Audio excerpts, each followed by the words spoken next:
Katapusan na nga ba ng panahon? Pag-usapan po natin yan sa devotion natin ito. Magandang araw po sa bawat isa sa inyo. Welcome back to our 365 Daily Devotions Seminar Edition. Na yung topic po natin ay eschatology. So medyo mabigat na topic at napakalawak po niya, no? Yung topic na yan, eschatology. Pero dito sa devotion natin na to, 15 minutes lang, hiningi ko po yung inyong undivided attention. Now, pag sinabi po natin eschatology, ito po ay pag-aaral patungkol sa future, sa hinaharap.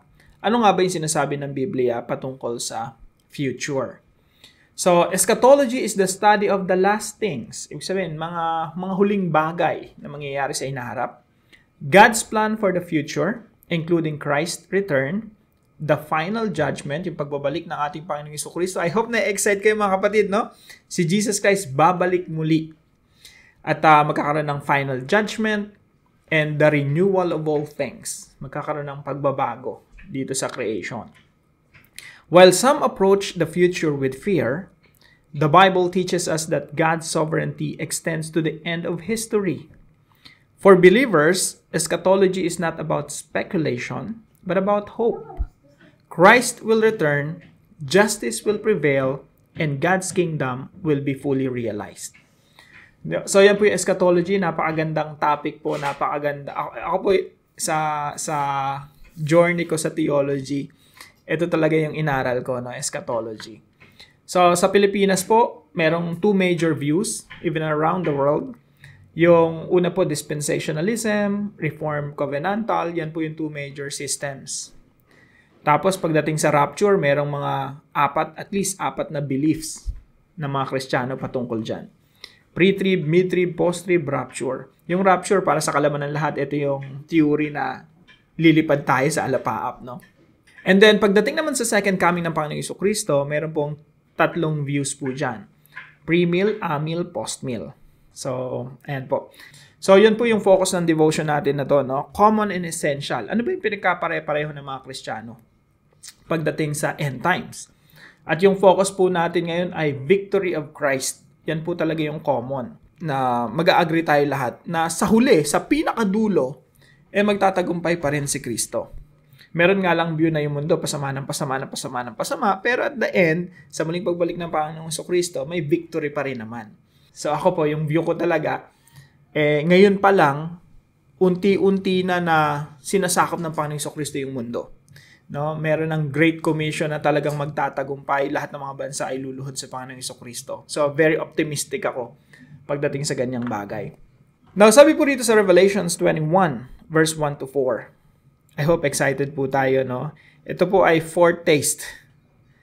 Kumbaga, meron na tayong foretaste. Malayo pa to, pero nalalasahan na natin. Meron ng ginagawang pagbabago ang Panginoong Jesucristo dito sa mundo. Pero yung dulo po talaga ng history, magkakaroon ng kaayusan. Dito excited ako, no? As in, perfect world. Yung health natin, perfect. Wala nang kasalanan, wala nang paghihirap, wala nang kamatayan, wala nang si Satanas, wala nang pagdurusa. And sabi po dito, then I saw a new heaven and new earth. By the way, ito po ay Book of Revelation na. Ito na po yung pinakahuling book sa Bible. At ito pala, umorder ako ng libro, no? Salamat sa tumulong sa aking ma-ship to. Ito ay Book of Revelation, Volume 1, Volume 2. So, mahabang discussion. Ito yung latest na mga research patungkol sa Book of Revelation. So, kita nyo naman sobrang kapal, no? Pag naririnig nyo yung anak ko, pagpasensya nyo na, minsan maingay talaga. So, sabi dito, then I saw a new heaven and new earth. For the first heaven and the first earth had passed away, and there was no longer any sea. I saw the holy city, the new Jerusalem, coming down out of heaven from God, prepared as a bride, beautifully dressed for her husband. Ito po yung church, no? And I heard a loud voice from the throne saying, look, God's dwelling place is now among the people, and He will dwell with them. Ang Panginoong Jesucristo, babalik siyang muli at makakasama natin, makikita natin ang mukhaan, and we will forever be with God. Sabi dito, look, God's dwelling place is now among the people, and He will dwell with them. They will be His people, and God Himself will be with them and be their God. He will wipe every tear from their eyes. There will be no more death, or mourning, or crying, or pain, for the old order of things has passed away. Sa Tagalog po, basahin ko na lang po yung verse 3 and 4. At narinig ko ang isang malakas na tinig na mula sa trono nagsasabi, "Masdan ninyo ang tabernakulo ng Diyos ay nasa mga tao. Siya'y maninirahang kasama nila at sila'y magiging bayan niya. Ang Diyos mismo ang makakasama nila at siya'y magiging Diyos nila. At papahirin niya ang bawat luha sa kanilang mga mata at hindi na magkakaroon ng kamatayan. Hindi na rin magkakaroon pa ng pagdadalamhati o ng pagtangis man o ng kirot man sapagkat ang mga unang bagay ay lumipas na." So, marami pong interpretations dito pero kung ano man ang mga iba't ibang interpretations, masasabi natin na yung dulo ng history ng sangkatauhan maganda po. No? Victory pa rin ng ating Panginoong Jesucristo. Yung original design ng Diyos sa Genesis 1, magkakaroon ng complete restoration sa kahuli-hulihan ng Biblia at kahuli-hulihan ng history ng sangkatauhan. So ito po yung ating teachings ngayong araw. Ito po ay ang common denominator natin. Kahit na magkakaiba tayo, dito mag-a-agree tayo lahat. Number 1, God controls the future. Ito po yung 3 crucial end times teaching. God controls the future. So kahit magkakaiba po tayo ng mga views patungkol rito, yung iba optimistic, yung iba hindi masyadong optimistic, parang nakikita puro pabulok na mundo.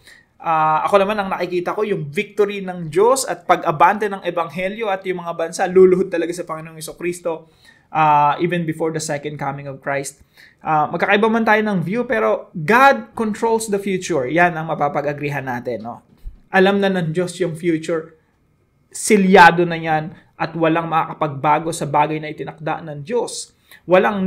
Kahit sinong tao, si Satanas man o anumang pangyayari, ang kayang bumago sa isang bagay na pinagdesisyonan ng Diyos. God controls the future. Number 2, Jesus will return in glory. Ang ating Panginoong Jesucristo po ay muling babalik. Yan po ay pinangako po sa Biblia na ang Panginoong Jesucristo ay babalik muli. I hope excited po tayong lahat no na ang ating Panginoong Jesucristo ay makakasama natin. Ang Diyos na nangako na siya ay babalik, yung pangako na yan ay hindi mapapako. Minsan yung mga tao nangangako sa atin, hindi tinutupad, no? Pero ang Panginoong Jesucristo, kahit sabihin yung libo-libong taon yung lumipas, it doesn't matter. What the Lord Jesus Christ said and promised, He will fulfill that in the future. Ang Panginoong Jesucristo po natin ay muling babalik. At sa pagbalik ng ating Panginoong Jesucristo, diyan na magkakaroon ng katuparan lahat ng kanyang ipinangako. At yan po yung pangako na magkakaroon ng complete and full restoration of all things. So Jesus will return in glory. He will defeat death finally. Though tinalo na ng Panginoong Jesucristo yung kamatayan doon sa krus, sa muling pagbabalik niya, ibang klase po ito. Lahat ng mga taong nananampalataya sa kanya, muli niyang bubuhayin. At doon na talaga magkakaroon ng seal na hindi na tayo hawak ng kamatayan at all. Death is fully defeated. Sa muling pagbalik ng ating Panginoong Jesucristo, pag tayo binuhay maguli, doon na talaga magkakaroon ng, sabi po kasi sa Bible, the last enemy to be defeated is death. Kapag natalo na, lubusang natalo ang kamatayan, tayo po mga tao na nananampalataya sa Panginoong Jesucristo, hindi na mamamatay forever. Hindi na tayo magkakasakit. Hindi na tayo subject to decay and suffering. Mangyayari po yan sa muling pagbabalik ng ating Panginoong Jesucristo. That's why we look forward to the future ng ating Panginoong Jesucristo ay muling babalik. At magkakaroon na po ng complete restoration. Wala nang kaguluhan, wala nang gera, wala nang paghihirap, tagutom, mga sakit. Sapagkat kaya po ang second coming ng Panginoong Jesucristo, that's our blessed hope. Yun talaga yung ultimate hope natin. And number 3 po, creation will be restored. Just as it was in Genesis chapter 1. Genesis chapter 1, walang kamatayan, walang pagdurusa, walang pagkabulok, walang kasalanan. Yan po ang magkakaroon ng katuparan sa muling pagbabalik ng ating Panginoong Jesucristo. Creation will be restored. Now, bilang application po sa topic natin na ito, yung application po natin dito, number 1, fear not, but trust God for the future. Marami po mga tao talaga napaparanoid patungkol po sa end time, sa future. Hindi po natin kinakatakutan yan.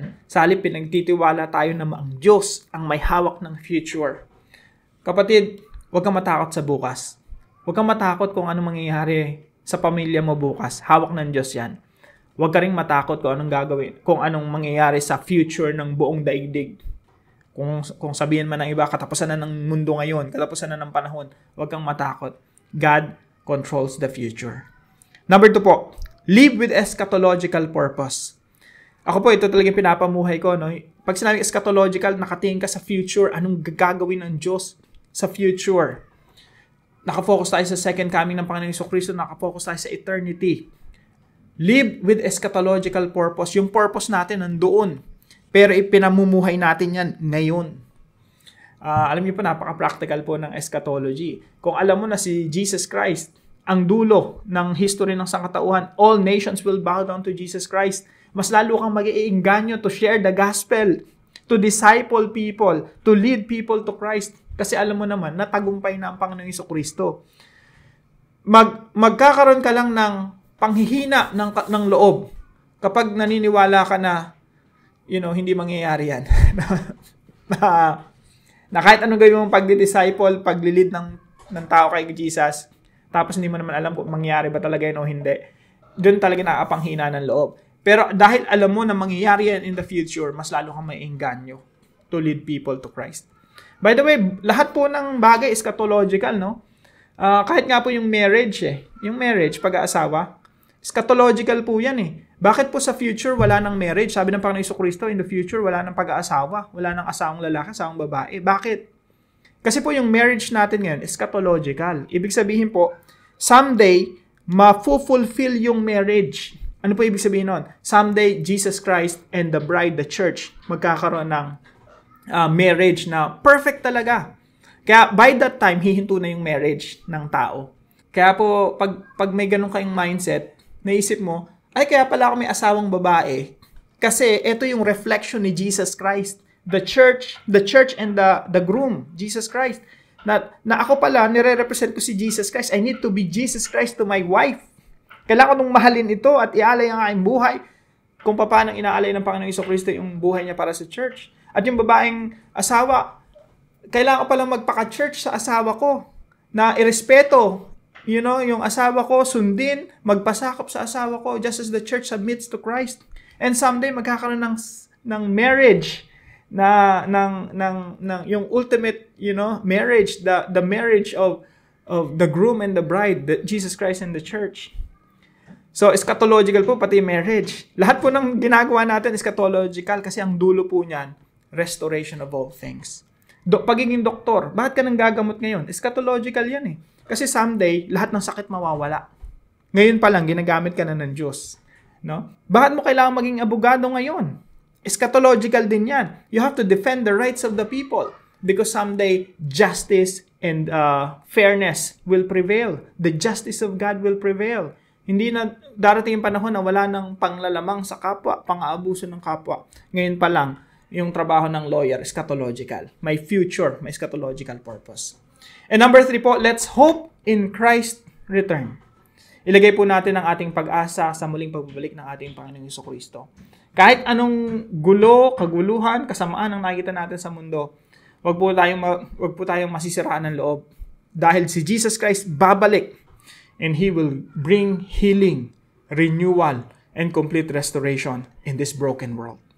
Now, para naman po sa ating discussion, how does knowing that Christ will restore all things affect the way you live today? Ngayon na nalalaman natin na ang Panginoong Jesucristo ay muling babalik at i-restore ang lahat ng bagay.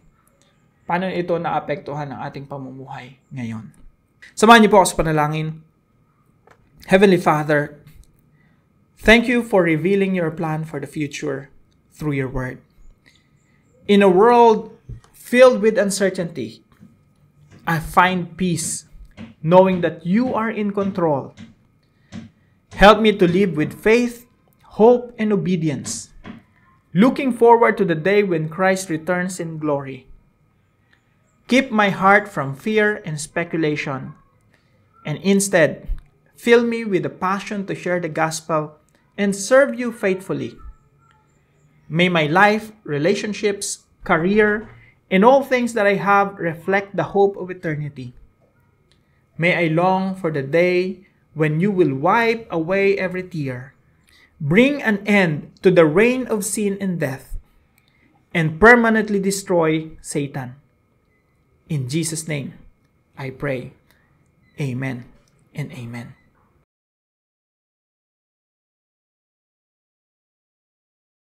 Salamat po kay Ma'am Catalina na partner po natin sa devotion natin na ito. The Lord bless you. And hello po sa Mendoza family and ganun din kay Sister Ellen. Now, kung kayo po ay manatutunan sa devotion natin na ito, ipalam nyo lang po sa comment section right below this video. And please share this devotion to your family and friends. Maraming salamat po sa inyo. Magkita-kita po tayo muli bukas alas 5 ng umaga dito sa ating Daily Devotions.